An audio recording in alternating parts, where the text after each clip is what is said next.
Previously, after having an unpleasant meeting with her ex-friend Lewellyn, Lewellyn arrived at the balcony alone and reflected on how Lewellyn had broken their friendship after her mother's execution. Suddenly, Lewellyn heard a loud commotion from inside the banquet hall, and as she entered, she found that the nobility were preparing for the couple's dance. Upon noticing Lewellyn's presence, Pamela's attendants began to belittle her, commenting, "Let's see which gentleman will choose to dance with her." And as Pamela smiled at this remark, her own son, King Bastian, stepped forward by intending to become Lewellyn's dance partner. But before he could ask her, Almondite came from behind and proposed to be her dance companion. Noticing Almondite-Lewellyn close relation, Bastian gloomily left the scene without even asking her. However, after just one round of dancing, Commander Tristan greeted Lewellyn in his well-tailored outfit. Tristan then kissed her hand and requested to be her next dance companion. Witnessing this unexpected turn of events, the audience began to gossip, asking if this was turning into a love triangle war. So, let's dive into the parts 86 and 87 of the manhwa, The Secret Bedroom of the Forsaken Princess. Hearing Tristan's proposal to dance, Lewellyn shifts her gaze to Almondite, who in response says nothing and simply lowers his eyes.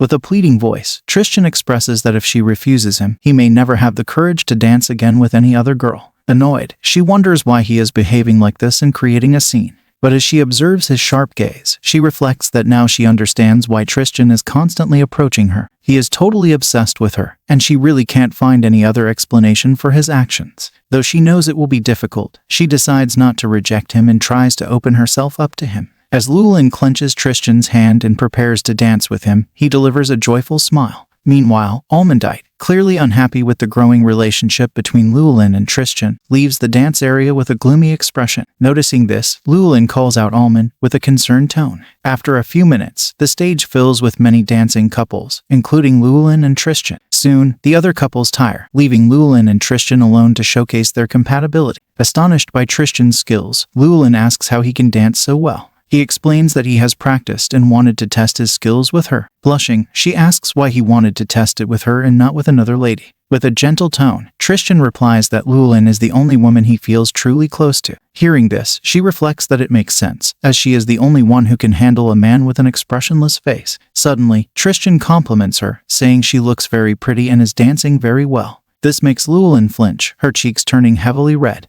Avoiding his emotionless gaze, she wonders how he can speak so openly about such things. In a low voice, Tristan mutters about how people are so greedy and callous. Unable to understand his words, she wonders what he is saying. Tristan then holds her by the back, bringing her face closer to his, as he mentions that he now understands everything clearly. Gossiping from the corner, the royal ladies whisper that if the princess has Almondite as her companion, why is she dancing with her personal commander? They wonder aloud if it's acceptable for her to toy with the hearts of two men at the same time. Sensing their criticisms, Lewellyn reflects that she knew she would face this. Amidst this, Queen Pamela casts a disapproving look at Lewellyn, ordering her to dance in moderation to protect the dignity of the royal family. Hearing this, Lewellyn lowers her head, her confidence clearly diminished. After some time, Lewellyn heads to the banquet table for a drink, reflecting on how tired she feels after dancing twice. Suddenly, a teenage girl approaches Lewellyn, complimenting her on how beautiful she looks in her dress. Observing the girl's timidness, Lewellyn reflects that she doesn't know this girl. Approaching her, Lewellyn introduces herself and asks who the girl is. When the girl doesn't immediately respond, Lewellyn compliments her cute dress. Overjoyed, the girl asks if she really looks pretty. Hearing the girl's chatter, Lewellyn reflects that the girl is quite talkative. The girl then explains that she has recently debuted in royal society. Since she wanted to speak with a royal lady, she decided to approach Lewellyn. Hearing this, Lewellyn reflects that she, too, was once a shy, unsocial girl. At that moment, Tristan arrives, asking when Lewellyn plans to leave the hall. Upon seeing Tristan's handsome face, the girl blushes immediately. Noticing the girl's reaction, Lewellyn wonders why she is so embarrassed. But soon, she realizes that Tristan is the popular commander of the empire. Despite being an expressionless man, Lewellyn acknowledges that if he tries, he can become sociable with other women. Leaving the scene, Lewellyn mentions that her guards are waiting outside the hall. Smiling, she comments that she had been talking to the cute girl, who is so talkative. Suddenly, Tristan shouts upon finding that the girl has collapsed on the floor. A commotion immediately begins among the royal audience. As the girl tries to stand up, she abruptly vomits a large amount of blood on the floor. Springing towards her, Tristan holds the girl in his arms. However, she vomits even more blood, and her eyes turn a frightening purple. As panic sets in, Tristan starts to cry out, asking for someone to come forward and help the girl. Standing still, Lewellyn's face takes on a gruesome expression. Before she can call for help, the girl erupts with another wave of blood. Witnessing this, Lewellyn reflects on what could have just happened. As she attempts to move closer and help, Tristan stops her, warning that it seems the girl has been poisoned. Shouting, he commands his soldiers to bring the doctor right away.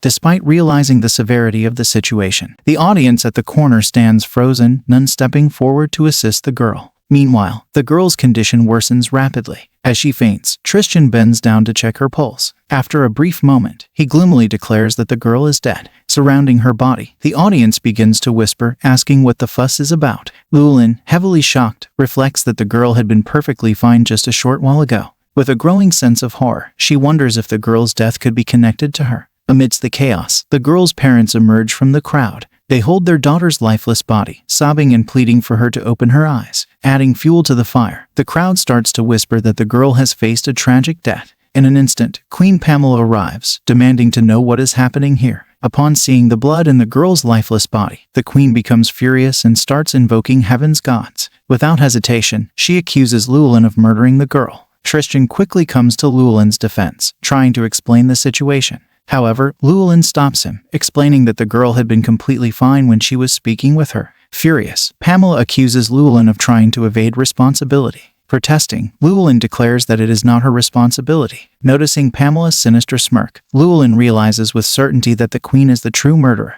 She sacrificed an innocent girl's life just to launch an attack against her. Gritting her teeth, Lewellyn reflects that she has finally begun to understand the queen's dangerous game. The situation is clear. The girl's parents are newly established nobles in the empire, and the queen is attempting to outcast them by murdering their kin. With a determined look, Lewellyn declares that she wants the king to launch an investigation into this murder. To this, King Bastian mentions that although the girl's death is unforgivable, accusing nobles without any proof is equally not sensible. Seeing her brother siding with Queen Pamela, Lewellyn reflects on why he is protecting her. Not willing to back down, Lewellyn informs the room that there are already rumors about new nobility dying in mysterious ways. Pamela, maintaining her grudge, belittles Lewellyn, stating that she knows nothing about the complex relationships among the noble. She mocks Lewellyn for asking for a pointless investigation when she clearly doesn't understand anything. Laughing along with Pamela, her attendants chime in, asking if Lewellyn has been reading too many crime novels these days. Meanwhile, the audience, indifferent to the girl's death, orders servants to clean up the blood from the floor. Watching the servants wipe away the girl's blood as though it were trash, Lewellyn wonders how many innocent lives Pamela has sacrificed for political gain. Clenching her blood-stained dress, she vows never to forget this girl. She then orders Commander Tristan to begin investigating the girl's murder under her direct authority. She also instructs him to look into other nobility cases in connection with this incident. Enraged, Pamela demands to know if Lewellyn plans to ignore her mother's commands. Lewellyn, resolute, replies that whether the girl died because of her or something else, an investigation must be done to determine if it was an accident or a murder. She asserts that since the nobles are loyal to the royal family, it is the family's duty to protect them. Fixing Bastian with a piercing gaze, she challenges him, asking if Brigent isn't supposed to be the safest king. Lost in deep thought, she reflects that while she can endure the battles with Pamela, she cannot overlook the death of innocents in front of her. She wonders how many more young ladies, like Elodie, are destined to be sacrificed by Pamela. After all, the girl had looked at her with such enthusiastic eyes. Suddenly, Lewellyn's gaze shifts to her ex-friend Lewellyn. Wondering if Lewellyn is reveling in her miserable state. Amidst the tension, her enemy Brian approaches her with a disgusted expression. He coldly remarks that she shouldn't contradict her mother's opinion in a situation like this. Startled by his presence, Lewellyn reflects that she had completely forgotten he was even here. Her heart races so fast that she struggles to respond to him properly.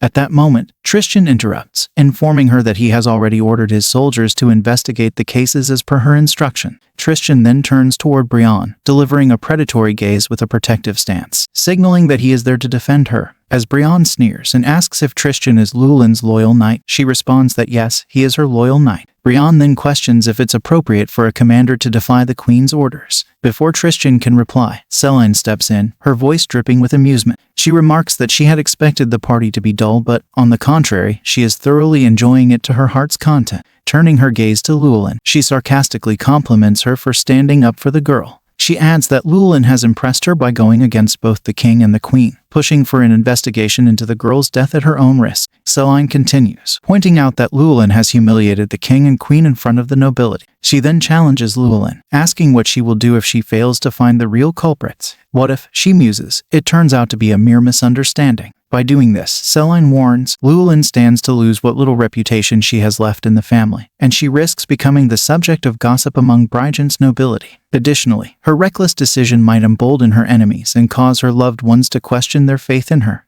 As we wrap up today's segment, thank you for being with us until the very end. I'll be sharing fresh videos of this manga and exciting new series every weekend.